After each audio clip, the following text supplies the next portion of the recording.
Okay, so we have more powerful reporting capabilities on GA4 as well. First of all, we have cross-device and cross-platform tracking. As I was saying before, GA4 can now deduplicate users across data from different devices and different traffic sources. So we will get a more accurate user count on that. And there will be like a single user journey across devices. And for this, Google is taking into account users that are already signed up to their Google account and browsing internet via different devices. And also, if we are collecting on your site the user identifier, for example, the client ID or something like that, that data will also be used to match the user if the user is using different devices. Then we have audiences.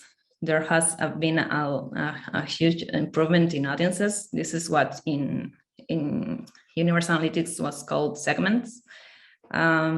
So we can think of audiences like membership groups now on GA4. We can set criteria for these audiences and fire events if the user is joining a specific audience that match a specific criteria. We can also set conversions for the audiences, export these audiences to Google platforms like Google Ads in order to be used to improve your marketing campaigns. And there is also a very cool feature in Google Analytics 4 that uses predictive analysis and predictive audiences using machine learning, for example, of users that are likely to convert or to make a purchase in the next 7 days. And you can also use that audience for your marketing campaigns. So that's an exciting one. In Google Analytics 4, we have conversions now. There are no longer goals that we were used to in Universal Analytics. And also you may remember that in Universal Analytics, we have a cap of 20 conversions. In GA4, we can track as many as we want, because as I said in the beginning, everything is an event in GA4. And it's just a matter of making a switch if we want that event to be tracked as a conversion or just as an event. We have a new section that is the Explore section. This section actually in Universal Analytics was reserved for the 360 version, so the paid version of Universal Analytics, and now is available for everyone. And it's a more powerful reporting section. It lets you build funnels in a more interactive way, and it's easier to get insights for that.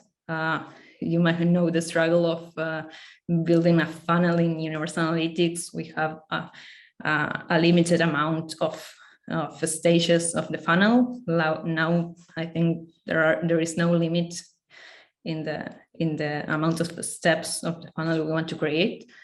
There are new cool reports like anomaly detection and also user pathing, so we can get some better understanding on how the user is flowing through our website and where they are leaving our website, so we can make improvements on that.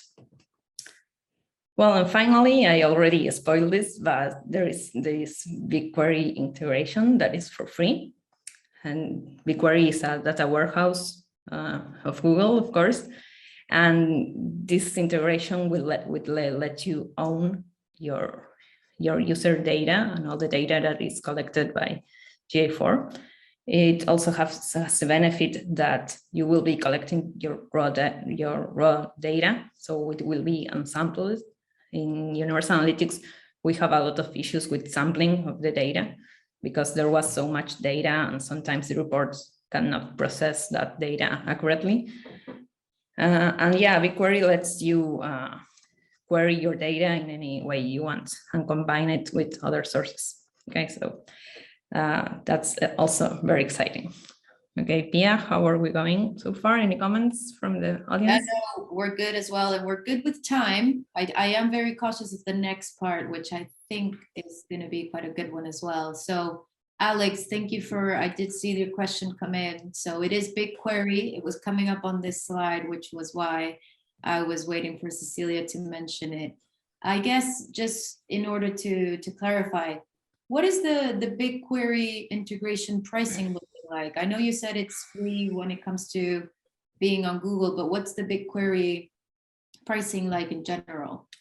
Yeah, okay, so yeah, so as I said, the integration itself with GA4 is for free, but BigQuery has pricing regarding the data storage, and also it has a cost per operation. So each query that you perform has a cost depending of how many, let's say, bytes of data it is consuming. But it's very affordable. I mean, it depends on how much data you have stored there, but it's very affordable. And yeah, it's a new word and we are also getting used to it. Yeah, I mean, Tavano will be happy to help you on that regard as well.